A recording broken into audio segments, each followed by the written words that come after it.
Yeah, I'd hesitate to look in too much to last year in that regard. I think motion, speaking of conflict, I think it can make life really hard on the defense. I speak from experience. When that picture's changing pre-play, it can make it really a challenge. You can put your receivers in advantageous positions via motion. I think what Coach McDaniel did in Miami was really those were new things that are now you're going to see that throughout the league. But there's certainly elements to it. I think what we talk about a lot is you want to shift and motion with a purpose. You don't want to do it just to do it. But if there are opportunities to create advantageous looks for you, you certainly want to do it. Kevin, first of all, thank you for the time. Yeah. How tough is it to walk away from Bill Callahan, and what's your type of fans expect? Practice game? Yeah, Coach Callahan is a person that I have a tremendous amount of respect for. Forget on the field. I'll talk about on the field in a second, but just off the field, Coach and I spent a lot of time together. I know what he's about. I know how he coaches. I know how he treats people. So he was a huge influence on me as a person and as a coach. As a coach, he's a great player. His history with different players and his reputation really speaks for itself. But very hard worker. I promise you, those offensive linemen down there in Tennessee will be working very hard. Those guys are going to come in and be hungry to play.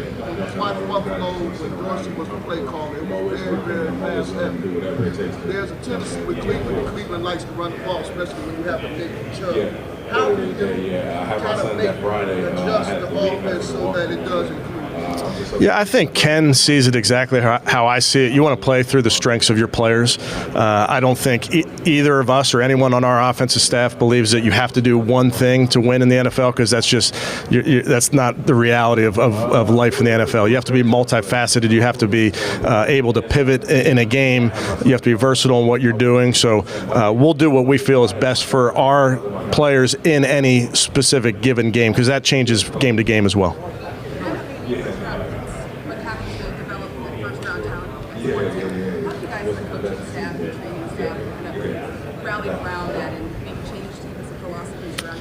Yeah, it's a good point, Cam. I think you're always trying to be intentional about your development of your players.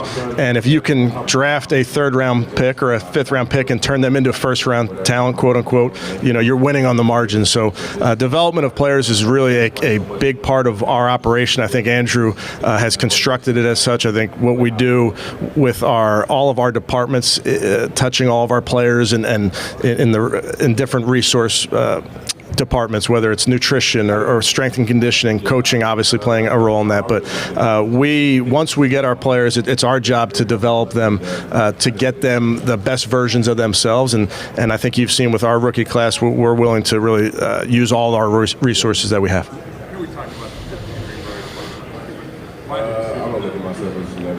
Yeah, I think going down there, Scott, first time for us to go through that experience, and really it was coming out of that, we all felt really strong that it was a positive experience. Now, is it going to manifest itself in wins and those type of things? It's so hard to know coming out of those, but the staff down there was outstanding. Our staff put on a great operation, if you will. We got a lot of work done, so I thought it was important to do it again. Yeah.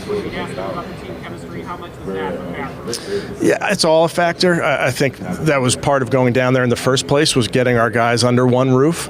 As you know, really down there, which is a good thing. So just to see our guys spending time together outside of football, I just think all of that adds up. Mm-hmm.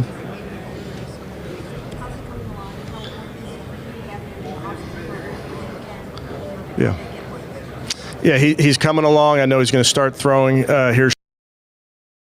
Milestones. Ken and I are going to go out and see him next week and spend some time, not talk football, just catch up. Won't see him throw, but just want to check in on him. But I text him almost every day, so he's in a good place. We'll go out to LA. Yeah. It's been 6 weeks since the wild card game. You and Schwartz reviewed everything. Was there a better answer than it just wasn't our day defensively? It's a good question, Tony. It's something that we're spending time on. You know, obviously that was not our best effort as a team.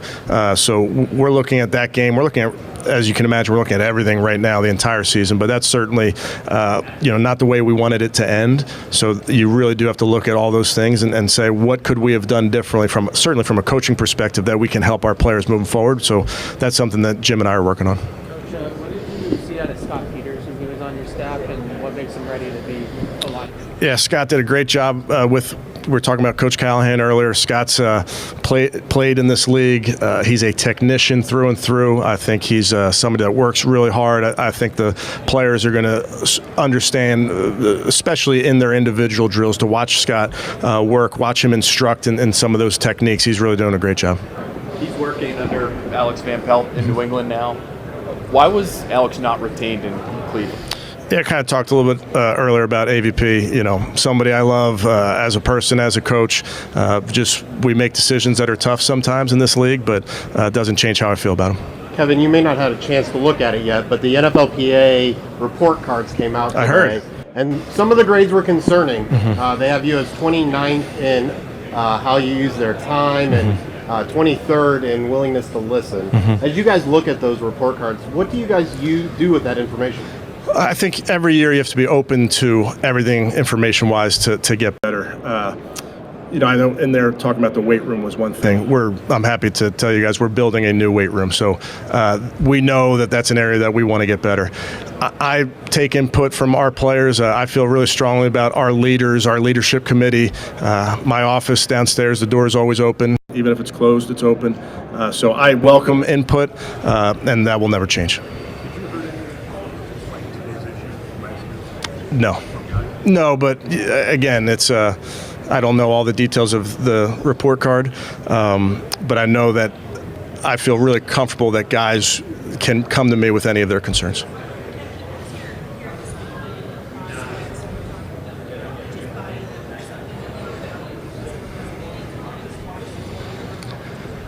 Yeah, it's interesting. We have a BBL fine in the quarterback room, a bad body language fine. So we coach it. We never want to see a player on the field going like this. There's a palms up fine. So certainly how you carry yourself specifically at that quarterback position is important. And I think, as you know, and there's experts at this more so than I, but everything you're doing, you're saying something even when you're not saying it verbally. So we certainly coach our players up on it. And then with these type of environments, I mean, it's hard. The speed dating of this all is strange for these guys as they come in and you have 20 minutes to make an impression. So we try to be, give them grace in that regard and try to just really find out about them. So try to put them at ease as much as you can. Who's your least fine BBL player? That's a good question. I didn't say most. Yeah, that's a great question. The answer is probably Nick Chubb. He's usually the answer to most of those questions. How about the most? I can't say. Is Nick still rehabbing? He is. Yeah, he's doing great. Yeah. Philosophy and running backs, can't have enough of them no matter who's in there. Yeah, I mean, that position, it's been interesting, as we all know over the years, how the game has changed, how that position has changed. I mean, I think back to this year, the guys that we had gave us a variety of different skill sets. I think you have to be able to catch the ball in this day and age, and we certainly have guys that can catch the ball. And then this is a tough business. You have to have guys that can go get those hard yards as well. But I know this class and watching some of the guys that are coming out, there's a variety of guys, a variety of skill sets. Kevin, yesterday Andrew said in relation to the priority of a backup quarterback, he said, well, we'll wait and see who's available and at what cost. Are you okay with that kind of attitude, or you think the need after last year is a little more urgent? Yeah, I don't want to speak for Andrew. I think he knows the value of the position, but I think he also knows the marketplace, and you have to be, he can't be the impulsive spender that you and I might be, but I think he understands markets really well. Kevin, one more thing. What was that conversation like with Bill when he's coming to you and talking to you about it? And how did that all operate? When Bill was, Yeah, again, That's a very unique situation. Not many, father-son coaching combinations in this regard where the son's the head coach. So we always knew with Brian, I know Brian, I know how good Brian is, always knew that was a possibility that he may get a job. So it's not that that's a big surprise that Bill would want to go coach with Brian. But I think ultimately this is ownership, Andrew, myself, making a decision that we felt like was the right thing to do. None with horseradish. Yeah.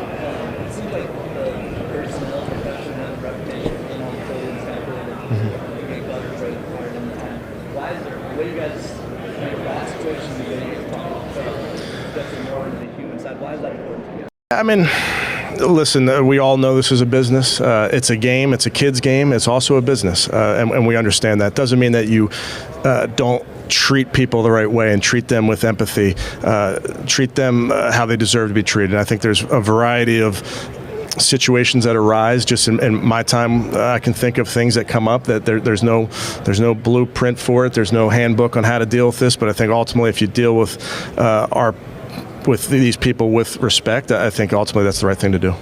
To say who might call plays this year on offense yet? Did you figure that out? Who had Tony asking the question? Who won the bet? Yeah, I think where we are right now, Tony, in our looking at the offense, putting it back together, I don't know that decision's important right this minute, so I'll let you know as soon as I've made a decision. Kevin, Ken worked under two defensive head coaches. You came from working under a defensive head coach. Now he's getting to work under an offensive head coach. How much of a difference is that? Yeah, it's a big difference, and I can't speak to Ken's experience. I would just tell you the way Ken and I see the game, the way we work together. He's really, really going to help me a ton. I'm going to help Ken. I mean, it's a relationship where we really are helping each other put this offense together. And I think that's just maybe more unique. That's not a situation that he's been in before. But I mean, when you're under a defensive coach, do you have to? How much does? You trying to get me in trouble? No, I'm not trying to get you in trouble. But I mean, can you explain what that? No, it's interesting.